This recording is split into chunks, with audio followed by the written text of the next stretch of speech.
I used to laugh at people who said they'd been abducted, until it happened to me. It wasn't a dream, it wasn't sleep paralysis. It was real, every horrifying, awe-inspiring second of it. I wasn't supposed to survive what I saw that night, but maybe I wasn't supposed to see it at all. He told me his name wasn't meant to be spoken by humans, but I could call him Elior. He said he came from a place scientists on Earth called TRAPPIST-1E. I didn't even know that planet truly existed beyond telescopes and theories, until he took me there. It started with a sound.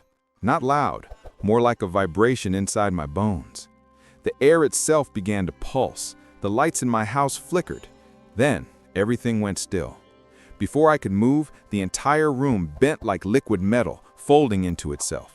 I felt my body lift, as though gravity had been shut off. My stomach dropped. My mind screamed, but I couldn't move. Then came a light, brighter than the sun, but cold to the touch.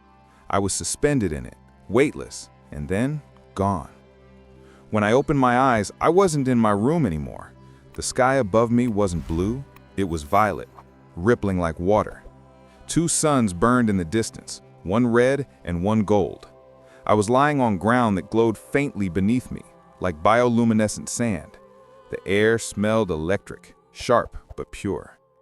That's when I saw him, Elior.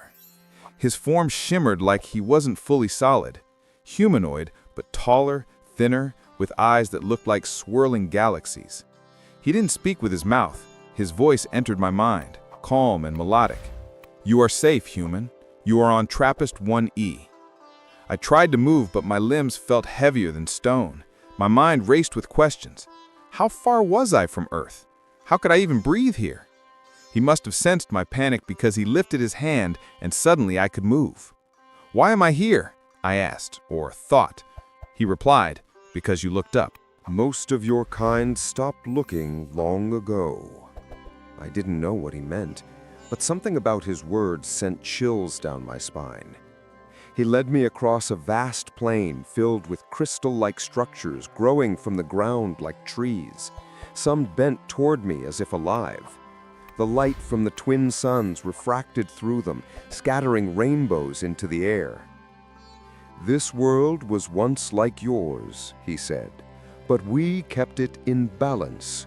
You lost that balance long ago." As we walked, I saw creatures, transparent beings floating like jellyfish, except they emitted soft chimes instead of sounds. Above us, massive shapes glided through the violet sky, their wings made of energy. "Are they alive?" I whispered. "More than you can imagine," he replied. I began to realize TRAPPIST-1E wasn't just another planet.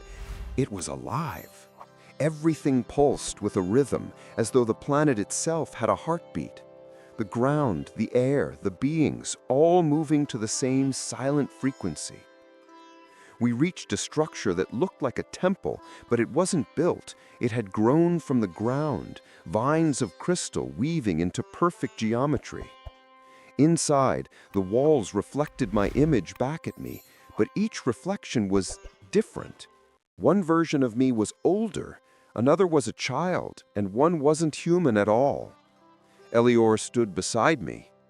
"These are your echoes," he said. "Every version of you that ever existed, across time, across choices, they all converge here." My heart pounded. "Why are you showing me this?" "Because your kind has forgotten where you came from," he said. "We remember." Then the walls began to shift. In the reflections, I saw Earth, not as it is, but as it was. Green, pure, untouched. Then came fire, machines, war. The reflections trembled with smoke and sorrow. "We watched your world die more than once," Elior said. "But it always returns. Life finds its rhythm again, even now." I felt tears burning my eyes. "So why show me? Why bring me here?" Elior stepped closer, and for the first time, I felt something like empathy radiating from him. "Because soon, Earth will face a choice again, one that will decide if your species remains or fades. The air grew cold. Outside, the twin suns dimmed. A vast shadow swept over the horizon, a colossal structure hovering in the sky, mechanical and ancient. "What is that?" I asked. "The reminder," Elior said. "It comes when a civilization forgets who gave them light." The structure began to hum, and suddenly visions flooded my mind. Cities collapsing, oceans rising, stars burning out. But then another vision.